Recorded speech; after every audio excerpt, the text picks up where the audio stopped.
My name is Tyler David, and you're watching Field of Dreams on ACTN.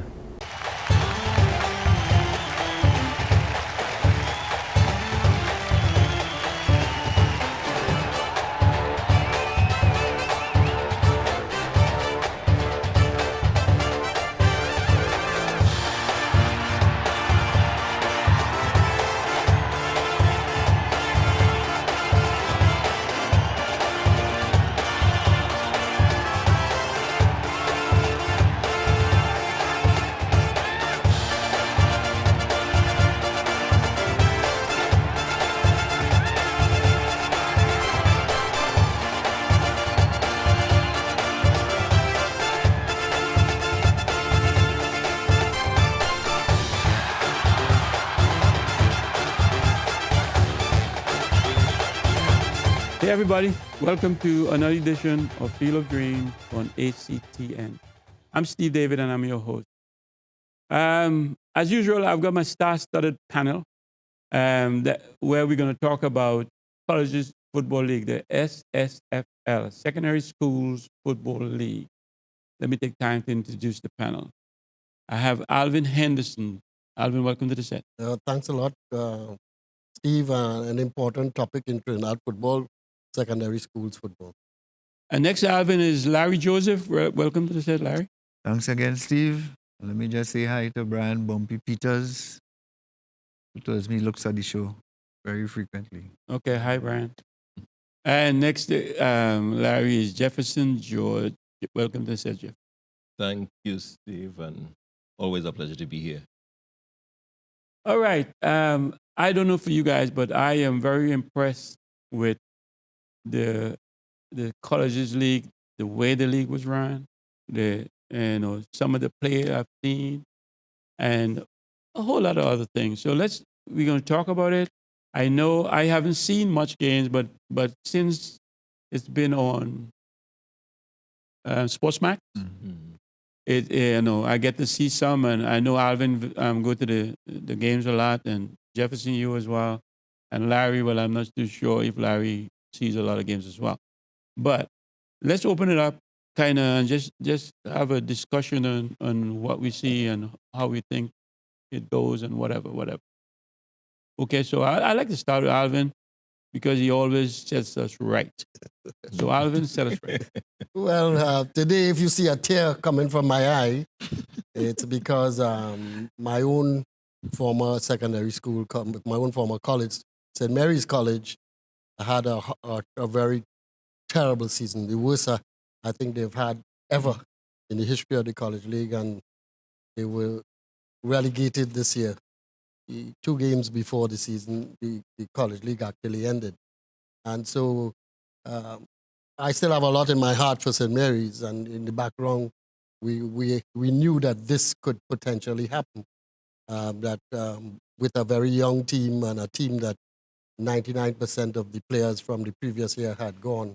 And so this was a potential that could happen to St. Mary's this year, and it did happen. Unfortunately, they will have to do like Fatima has done. Fatima is on the crest of coming back up within 1 year. So Fatima won the North Zone in the championship division. They drew their first game at home with Maruga. And I think Maruga and Fatima and probably Chaguanas are the 3 teams that are going to come up, the Chaguanas team. That is what I am speculating on. So St. Mary's has to go and do their homework and dig deep and come again. The younger program, the junior programs, they are working quite well. But let's talk about the present College League itself. This College League, this premier division in the College League, is being dominated by Napari. And when I say dominated, I don't think Naparima has lost a game since 2017. So that is, I can't even think of the great St. Benedict's in their era not losing a game in 2.5 years. Right. So that is a feat that is unsurpassed. And many people are asking why or wondering why. I see Naparima a lot because they're close to me and I go to see them a lot. And there's no question in my mind, there's certain features about the Naparima team that make them very formidable. And I'll go first and say that they have an outstanding administration and organization around the team. And that is headed by and what I feel, and we've spoken about it before, is an outstanding Trinidad coach, Angus Eve. Mm-hmm. And I expect to see him at some time in the future, not too long, coaching the senior national. But Angus Eve has organized his staff and the people around him, and the Naparima group themselves, the manager and whatnot, have organized a very outstanding group of administrators, and collectively they have a group of players. They lose players every year, but they seem to get real quality players on a consistent basis every year. Some of them, I must admit, a little older than the players in some of the other schools. A number of the Naparima players are 19 and some of them are turning 20. And that's a distinct advantage when you are playing against some schools where the players don't go past 18 years of age. Mm-hmm. As a result of that, and the coaching, Naparima has continued to dominate. They played this year with the MVP of the league, Mark Ramdeen. I think we saw him for probably about two games at best and not even started. So they have some outstanding players. Tyreek Andrews in the back, Fernandez, the captain and goalkeeper. They're midfield with the older Khan, Shoaib Khan, and in the midfield. But their front three are very dynamic. I like Shipley a lot because of his ability to run off the ball, tall, lanky player, and Issa Bramble. Some of those players, I think, will definitely be considered for our All-Star team as they go ahead. So Naparima, I think, one of the best teams that I've seen in the college league this year, and playing at times real quality football. Okay, well, yeah, I'll be short because I haven't seen much of the colleges games. As a matter of fact, I've only seen some of the presentation games. Totally biased towards presentation, and sitting and hearing the doc talking about Naparima here makes me want to leave the show. But yeah, I went and saw a couple of the presentation games, a couple of them against said Naparima, right? And there is a reason why Naparima, as the doctor, is undefeated for so long. That cannot be by chance. Obviously, it cannot be down to just talented players. They still need somebody who could put them together as a cohesive unit and maintain consistency. So I'm not going to repeat all the kudos simply because I'm a Prisma, right? But the results speak for themselves as far as Naparima is concerned. And the last game, last week when they played Pres, I was at the stadium and looked at the game, and they have some really talented players. The Shipley guy that the doc was speaking actually is my neighbor, tall, lanky guy, and yeah, well, I knew he can play because he's from right by me there.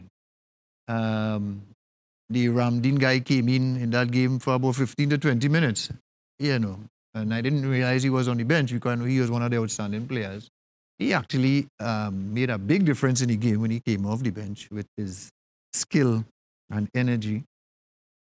Yeah, Naparima stoppers. Another guy who starts for them in that game was a guy named Taj Neptune, who's another neighbor of mine, tall, lanky guy. And I was pretty impressed with him in that game. He also played in the start of the league when they played the junior team against Spurs, and he started, and he impressed me. For presentation, I was impressed with their captain, the central midfielder. Jeff, what's his name? Alim. Alim, right. He plays for the national team, right? Does he? No, he was does, one of the younger teams. But Okay, well, I was very impressed with his control and his strength on the ball, you know. J.E. Shepherd, presentation, talisman, you know, he's a quality player. I know he has represented the under 17, 17, yes. Yeah. And so I can only speak for those two teams in terms of the players and in terms of the quality, there is some quality. Sometimes I tend to be harsh because you always compare these times to when you used to play. So it's definitely under in my time in terms of the standard and stuff, right? But having said that, you know, you could only be as good as you are, as I say, you know. So it is what it is in terms of the standard and the quality that exists today at the Colleges League. But it's good to see that in terms of the dominance of the Colleges League for the last couple of seasons, that we have two South teams that have been dominating the Colleges League, my old school and Naparima. So as a South-based person, I'm glad for that. Jefferson? yeah, well, I think a lot has been said about, of course, the teams that have been at the top. Naprima, of course, and again, it's worth mentioning their dominance over the last few seasons. Actually, since they started the Premiership, they've been quite consistent, winning 3 out of the 4 on offer, I believe. Full disclosure, I work at Presentation College, so Well done, Jeff. I want to know why Larry didn't bring Shipley and boy, right? Like neighbors, man. Come on. You know? Yeah, but again, you know, kudos to Angasiv, you know, really, you know, bright young coach, and yeah, he is really excellent and has done an excellent job in preparing the teams over the past few seasons. The thing with the Naparima, as Doc mentioned, there are a lot of good teams you will come across, good players, good coaches, teams who are well organized, but to achieve playing unbeaten for that length of time is quite remarkable, you know. And I think from season to season, you can see not just the ability or the tactical setup of the team, but in terms of the players, their disposition, they operate as champions, you know. And I think that is a culture that has been developed at the school, and all players are on board with that. Having said so, I think Presentation College, in terms of the style of play, in terms of the organization as well, you can see that there was always that rivalries. It's a very harsh rivalry, very fierce, and from neutral persons, you know, you'd always get the comment that, you know, well, you know, Prez probably played better, deserved to win, but just didn't score the goals. And I mean, that's how football is. Football is about scoring goals. If you don't score the goals, you're not likely that you're going to win. And I think that is why I would say a large part of the sustained success of Naparima, I would say it's due to the mentality, you know, of the players going onto the field. Not taking away from their ability, right? But I think that shows you how much you need to go out there and have that desire, game after game, to win. The standard league, I thought, continues to be balanced. Larry mentioned, I do think that there are a lot of areas that all teams can improve, but in terms of the standard of play, I'd be satisfied to say that all teams have improved. St. Mary's, of course, struggled with a young team, and yet still you don't have a league where you have a lot of high scores. You know, the most of the games are very competitive. Even teams who are playing down at number 10, number 11 position, you know, are able to give a good account to themselves when they come up against, you know, number 1, 2, 3. Right? St. Anthony's out of the North, they have been, the team out of the North has been really pressing against the big two to try to win a title. But again, they might be coming up just short again this season.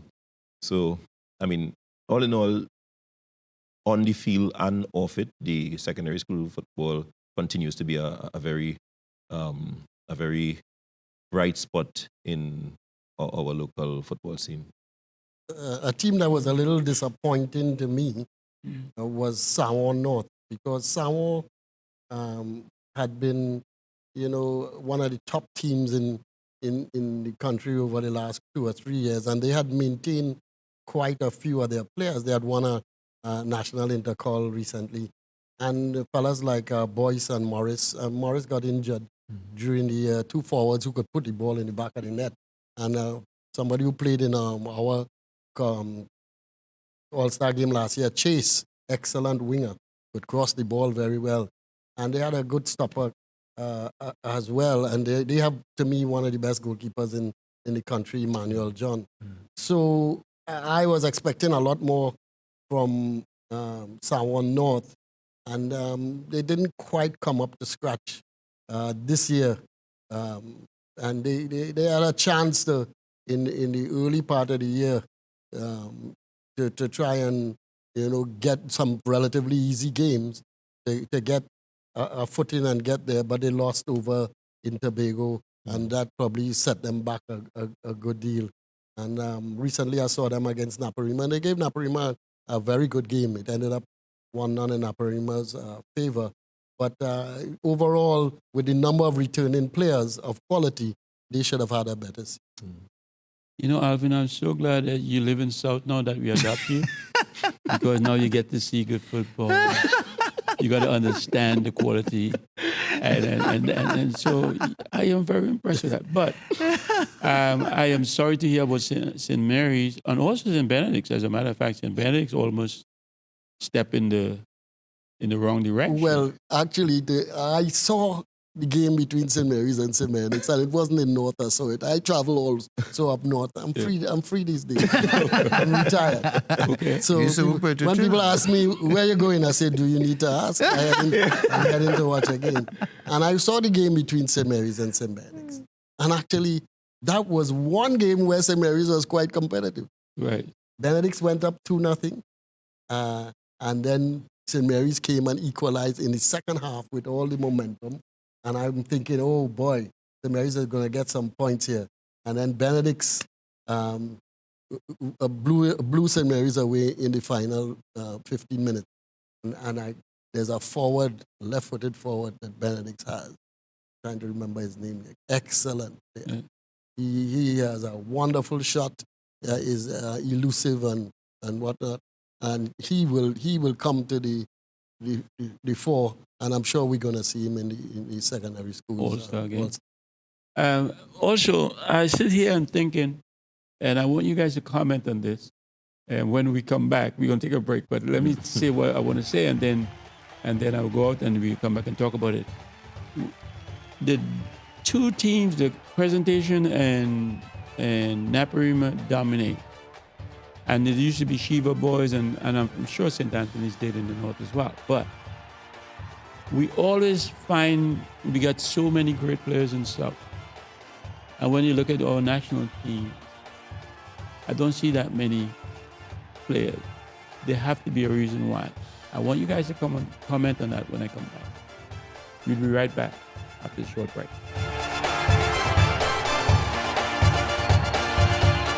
Every away game is an opportunity to drop a point, because they have to leave from Speyside, get down to Crown Point, or sometimes, as I understand, go to Scarborough to get a boat to come to Trinidad. we, from those encounters together, and this was a North-South game to open the season. So the team might be playing well, as we always say with Trinidad and Tobago.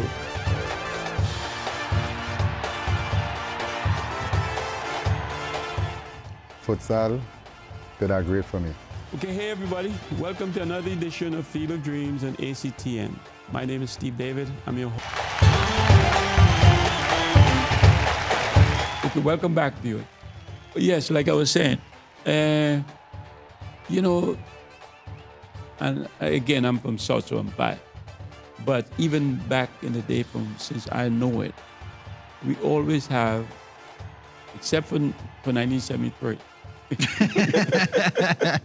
we always have the North players dominating the national team, and I'm you know, and over all these years, it's been the South colleges or whatever. Except there's times St. Anthony's there, and there's times other colleges like not trying I can't remember, but anyhow.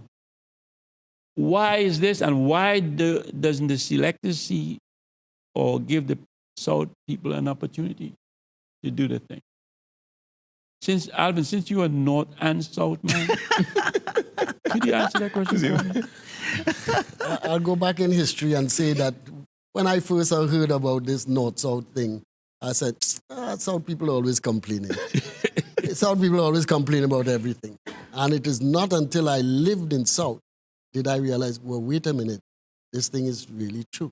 Right. And it, not only for football, it's for many things, many resources as well have been denied the South. And a lot of times it depends to which government is in power as well.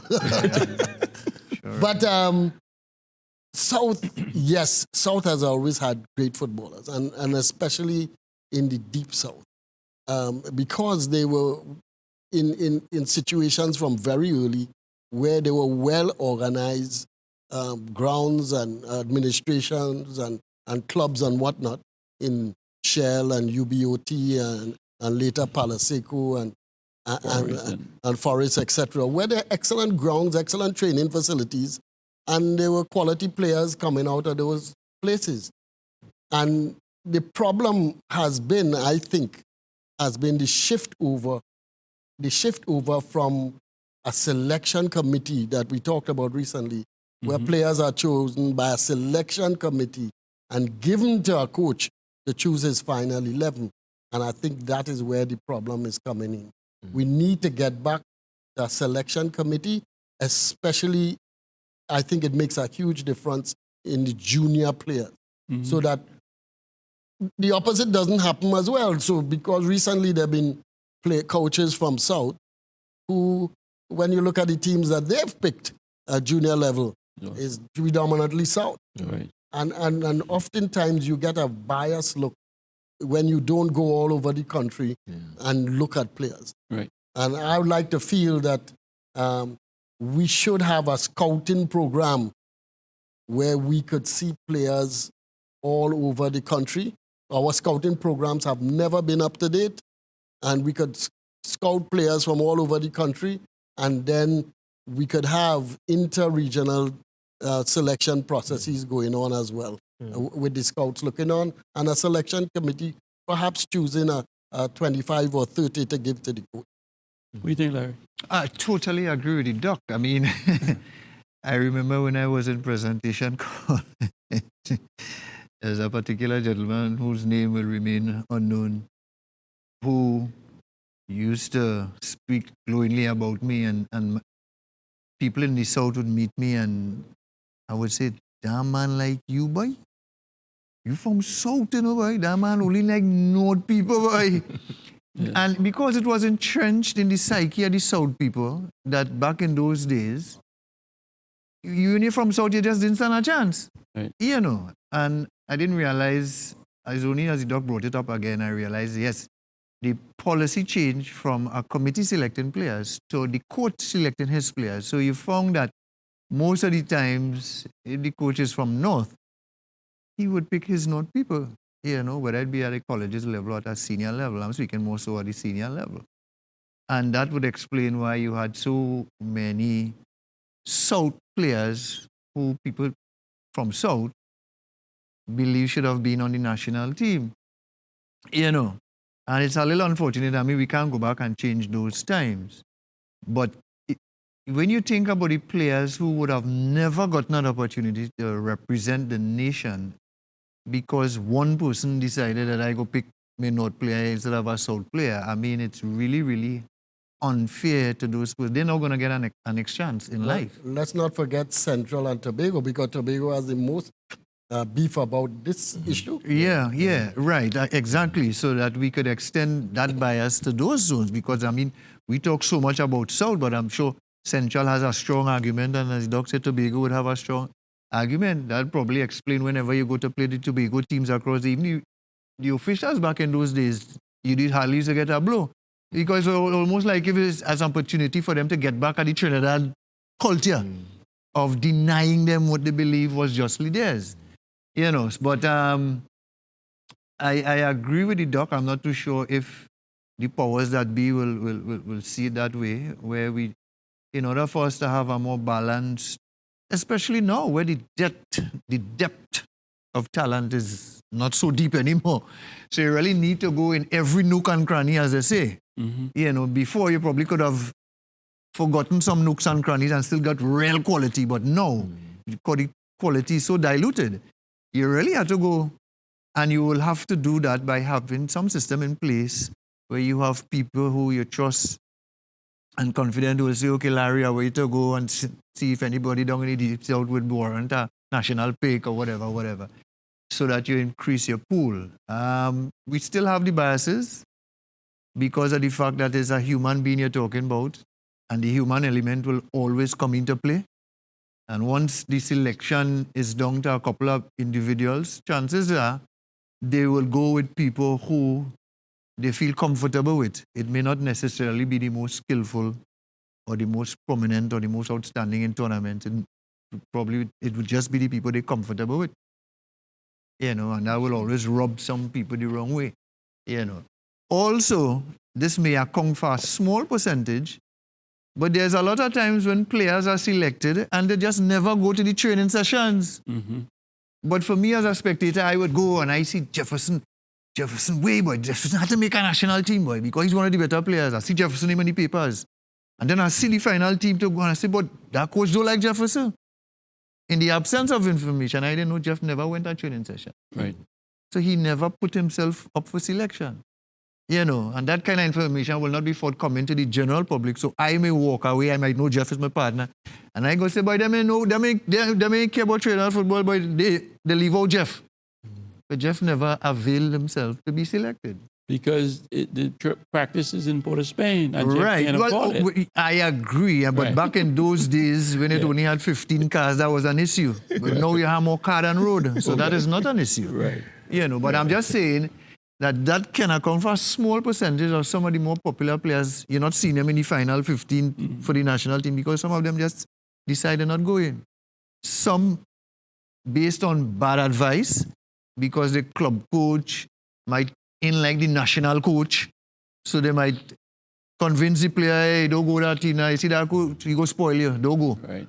You know, those are some of the really simple and nonsensical reasons why some people don't go to national teams, you know. But it, you know, I'm saying it may account for just a small percentage of the people overall. Yeah, that's an excellent point. Two great factors, I think, that definitely influence selections, particularly youth team selections. The selection panel or a change in selection policy. And, of course, you have the situation where, you know, coaches would have preference based on the players that they see, right?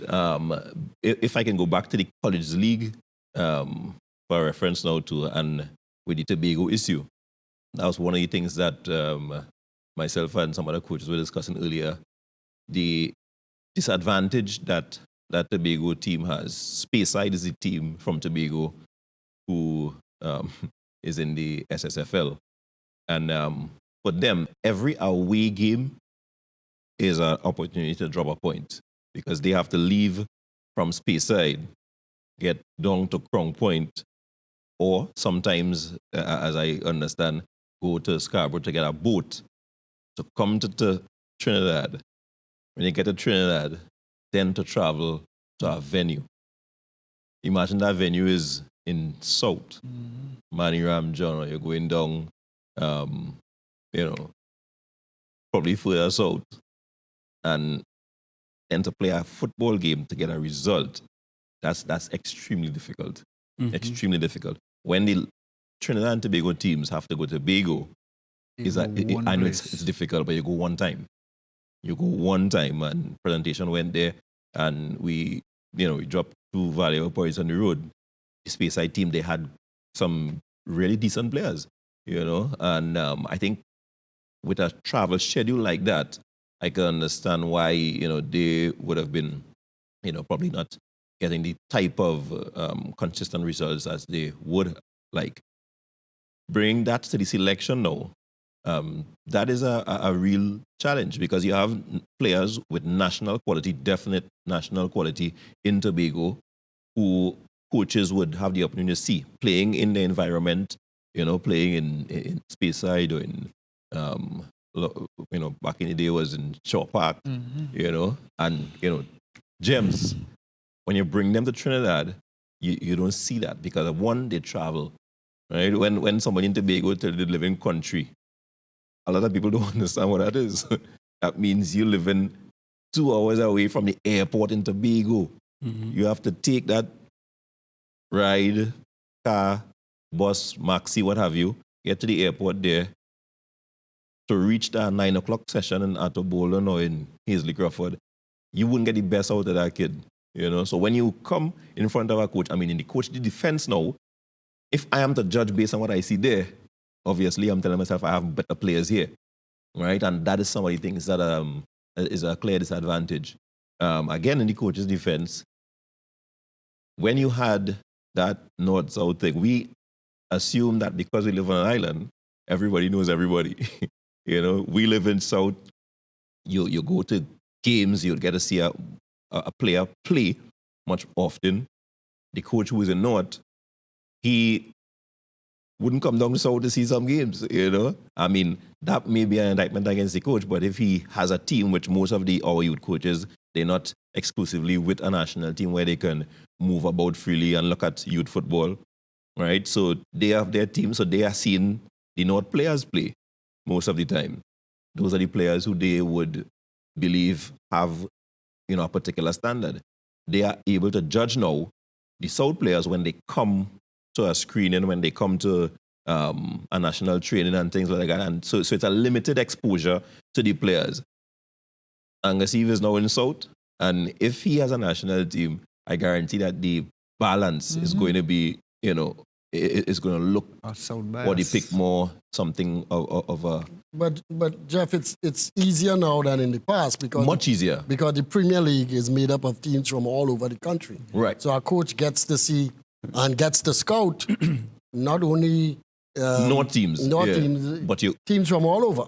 So if you are the coach of any decent quality and you're playing Trinity East next week, you have already sent somebody there, or you've seen them yourself, to be able to come with a game plan against them.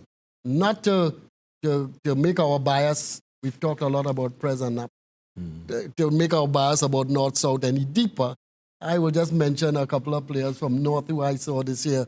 If they're forwards, it's because I have a kind of bias towards. I'm looking for a good forward for Trinidad and Tobago. Right. And Steve there. And we that's my bias. So I may not mention defenders as much, because I'm looking for that quality forward. And I saw from St. Anthony's 2, Kai Phillip, which is a midfielder forward, and McPhee from St. Anthony's. They also have a good defender, Cowie, who played last year. I saw him in the game that I saw. He was quite good. But there are 2 young people who from QRC, and we have seen him, Nathaniel James. I'm telling everybody, this fella is going to be top quality. He's on our under 15 team. He's starting for QRC. He's scoring goals for QRC. He is going to be the next great. I said it more than once in other. And there's a good winger on that QRC team too, the Granderson boy, who's I saw last year as well. But from those two teams, QRC and QRC and St. Anthony's. In Caripachima has two good central defenders, St. Clair and Pascal, who's a under 15 player as well. So these under 15 players, whereas they didn't play collectively well as a group that we expected, they are showing that they are already above the standard of a number of players in the college league. So maybe we might have been a little too harsh in judging them when they played against quality national teams such as Venezuela and some of the other, and Mexico and whatnot. So because they are at 15, and some of them not quite 16 yet, are already above the standard of the players of on their own teams and other teams as well at age 15. St. Mary's has the young Hippolyte, very short guy. He was one of St. Mary's, if not the best player on St. Mary's when he played. He didn't play all the games, but he was one of the best players on St. Mary's, and he's on the under 15 team. So maybe that program was doing something of quality, and we have to be careful about abandoning things that may have shown progress where progress was not being shown before. So just on that note, let's talk about some of the better players, or who you think that could be the future for us as a somewhere down the road that you guys have seen. Let's go forward, then we go midfield, we go defense, and then go goalkeeper. Well, I'm not as good as the doctor, no names, so Right. I will struggle with that. And again, I only saw maybe four teams. So I'm really at a disadvantage. Out of the presentation setup that I saw, the Shepherd guy, who's already under 17 national, am I correct? He's under 17? Yeah. Right? And He's a forward? He's a forward he's winger. a forward slash midfielder. He looks like, I know when I saw him with the national team, he came from wide left, because he is left-footed, right? So he's one of those players, not too sure what's his best position, I suppose. But definitely his quality is there for that age group. The captain of presentation, who is Alim Barkley. Yeah. Alim Barkley, definitely. I don't know what his age is, Jeff. Is he 17? He plays stopper, right? No, he's central midfield. Holding midfield, yeah.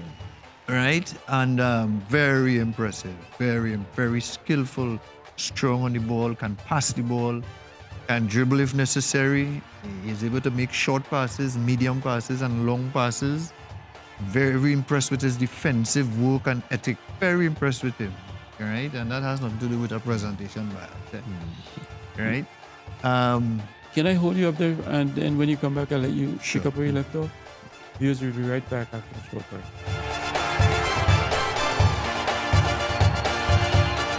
The Intercall starts this Friday.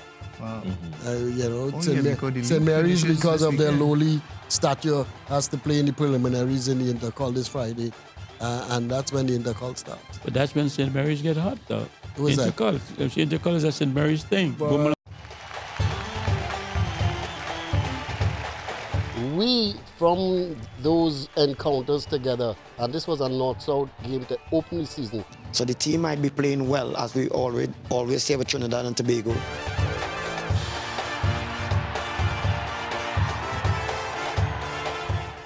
Futsal did a great for me. Okay, hey everybody. Welcome to another edition of Field of Dreams on ACTN. My name is Steve David. I'm your host.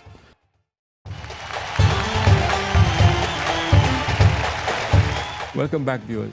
Okay, Larry, I'll let you pick up where you left off. Yes, and the captain for presentation. Those are the two players who stood head and shoulders above their teammates. And I wouldn't be surprised if they were to go on to greater things in terms of national representation. On the Naparima side, they have quite a few players who are top quality. You know, the Ramdeen guy I only saw for 20 minutes, but I know him from last year, and he still seems to be performing at a high level. The Shipley guy, Your neighbor. yeah, my neighbor. I always knew Sion's quality. So that is not too surprising. I'm glad he's getting a platform now where he's able to display it. I hope he goes on to greater things. I think the Naparima setup hopefully will ensure that he doesn't get lost when he leaves school. You know. But Nap's shop deep south, eh?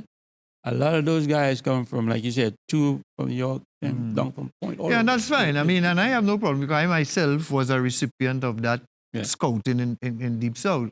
So that allowed, and that's not a South thing. That's been going on from time immemorial. Right? No one There's school no does that. big colleges down deep south, you see. So they have to come to San Fernando and Yeah, and it's even worse now because the standard is so poor outside of the college league. No, but if you're really good in a school, you don't want to stay stuck where nobody sees you. right. So that's how it happens. So, you know, hopefully the players benefit, not just the school benefits, but the players themselves benefit academically and otherwise out Right. of that arrangement. You know. So that's the Prez and the NAP scenario. The other schools I haven't seen them. Some schools I haven't seen at all. I saw Prez against was it Mukurapo? Is Mukurapo in? Yeah.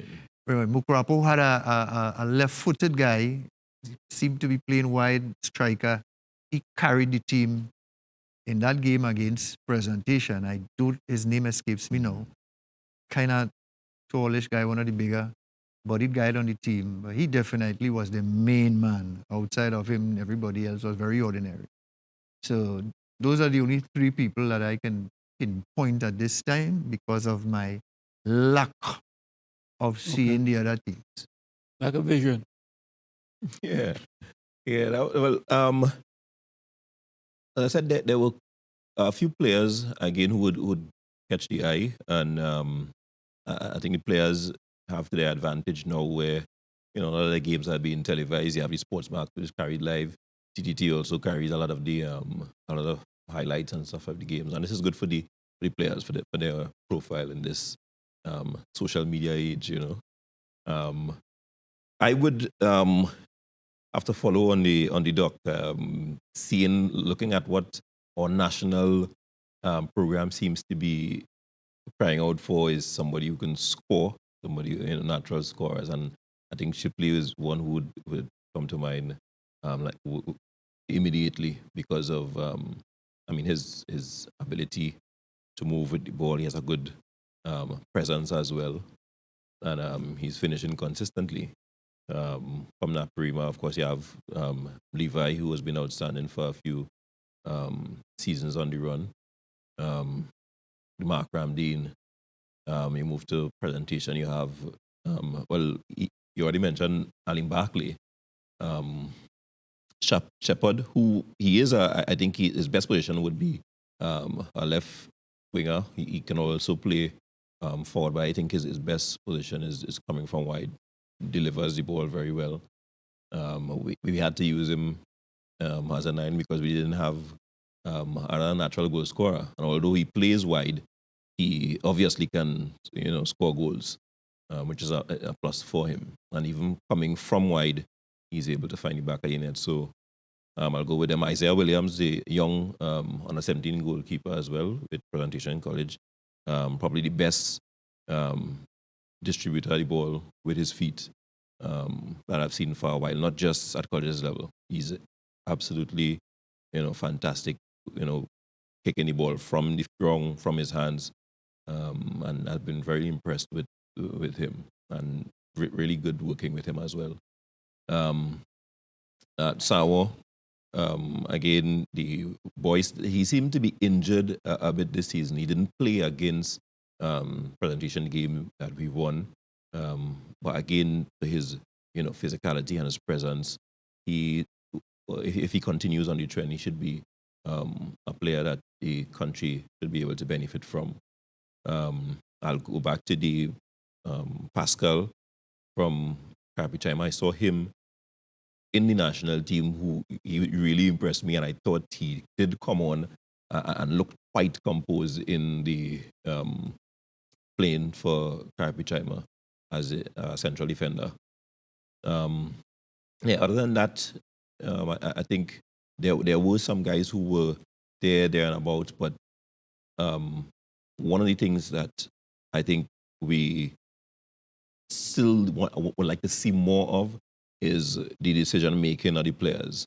And I think even though we had the under 15 boys being able to benefit from playing in the tournament, these games week in, week out, with them having to play, you can see the growth and the development, the confidence, right, growing in them. And I think that will, do them well. Who's the top goalkeeper in the league? You guys talk about it. I think I thought I mentioned him. Yeah. That Emmanuel John. Yeah, Emmanuel He plays for who? John. He plays for Sound. So He was formerly with Trinity East about Right. 2 years ago, and he's over in Samoa now. He was on The on North the South? All-Star, the North South All-Star Is team he last a Is that from a national? national- Is he a from- national player? year. Yes, he's Yeah. on the national under 20. He was in that set. Okay. So he'll be in the North South again this Yes. come December 8th. Well, unless He's the the best. coaches choose not to pick it. Well, they will get a little worded in the air or whatnot. No, But but in the terms coach of the don't select the team. goalkeepers, Who's the selector of the team? You, Alvin, you No, select no. Not me. well, he's going to be there then. I add a little birdie in the air sometimes to some of the coaches, but the coaches choose it. They pick the team? Yes, But we can make recommendations. of no? course. I think they will take the listen. They'll listen to what they think. So, but And generally, to tell you the truth, the last 2 years, they have done a very good. And other than one or two players who they themselves included afterward, they did an excellent. yeah, that's good.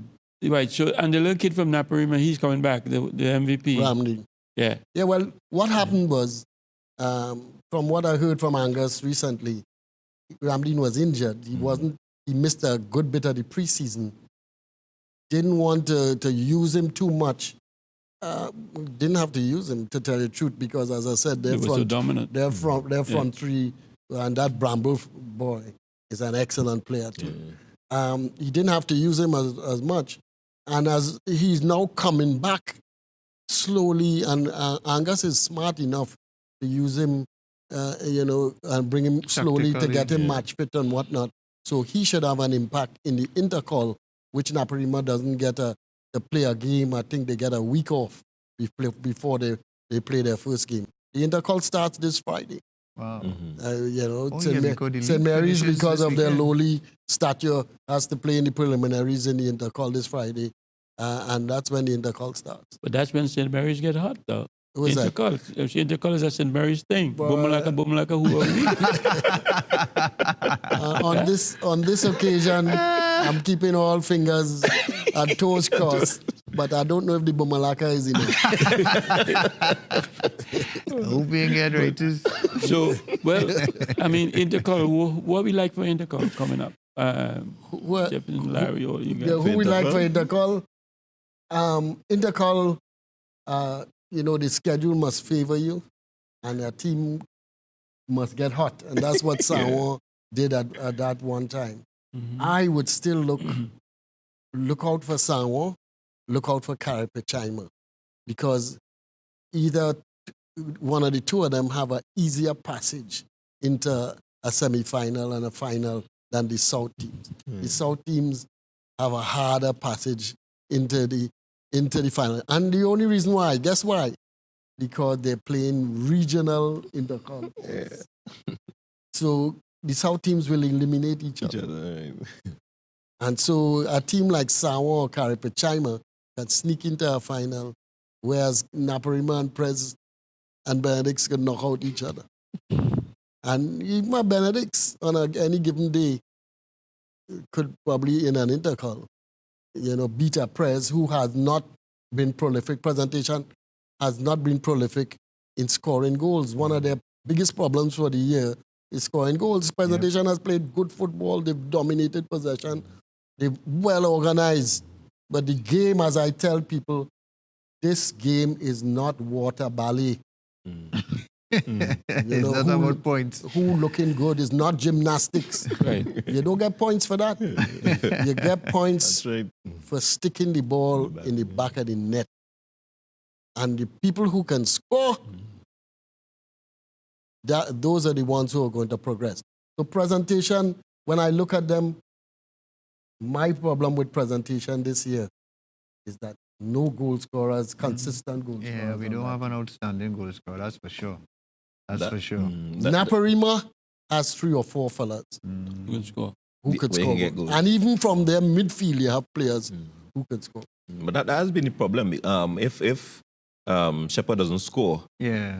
we don't presentation score. it's going to be difficult, right? And for the last couple of games, when the goals dried up now, yesterday, to be honest, we were able to score quite a few goals against QRC.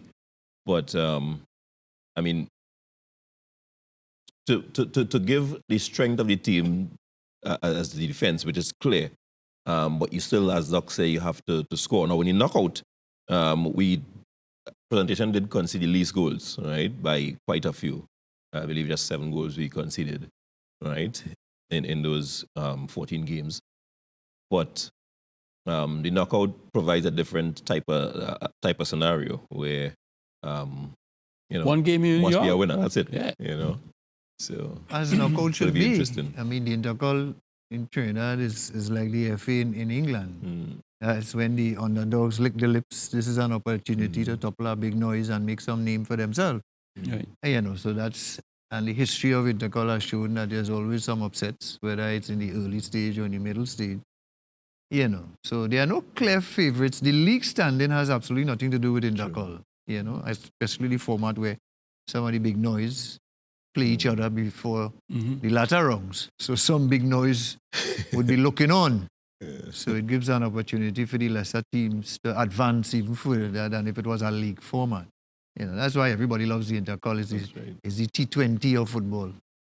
There's something that I just thought of here. That both Maruga and Fatima and Rima in the East, we haven't talked about them. They are an outstanding year. They are not far from the teams in the middle of the table in the Premier League in ability and whatnot. That Fatima team could compete with any team that I've seen up north. So Fatima has a chance, and that Maruga team as well down south. I don't think they could win it, but that Fatima team has a chance to win that North Zone. That's a good point. I think. And then the teams who would have played in the Premiership would not have seen these teams play as well. Hopefully, the coaches do their scouting, but the players would not be familiar for them.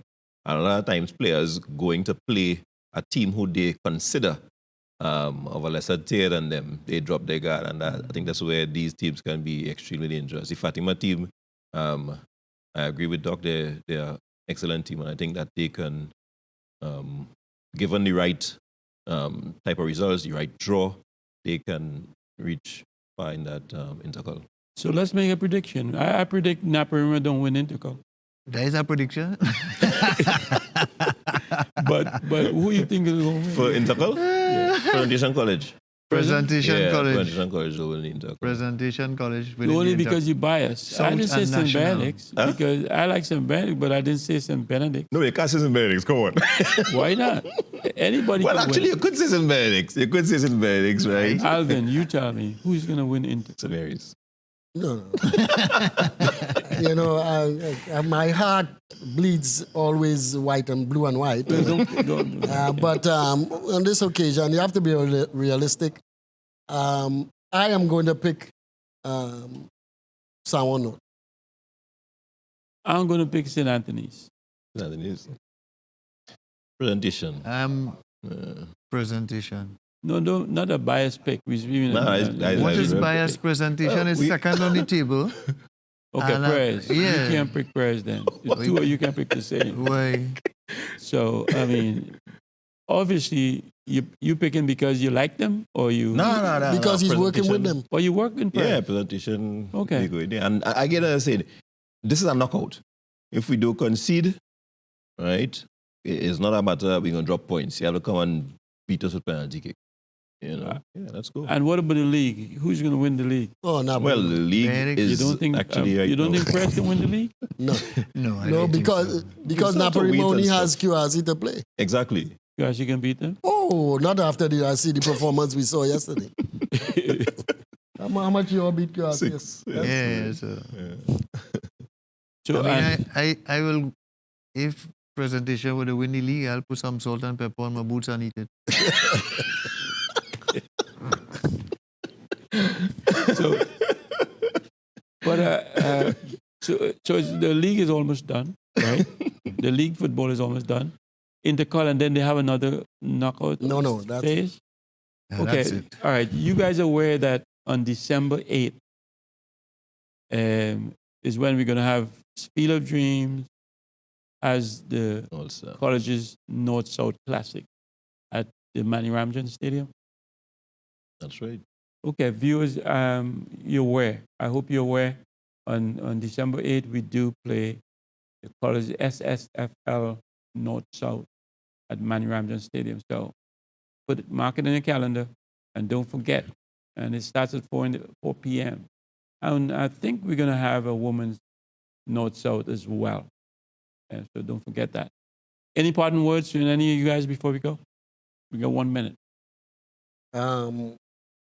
Just to say that the organization of the college league has been the kind of organization that we want to see all our football in Trinidad and Tobago in the leagues aiming at. Right, well said. And we would like to see that happening throughout all the leagues and all the zones in Trinidad. Well said. All right, thanks. Thank you guys for being here. Appreciate you so much, as usual. Taking time from your busy schedule to come and share this with us. ACTN, thanks for the opportunity. Viewers, thank you for tuning in every Monday night. And don't forget, if you miss it on Monday night at 8, you can see it on Tuesday at 1. The show's ended. Go in peace. My name is Steve David. Good night.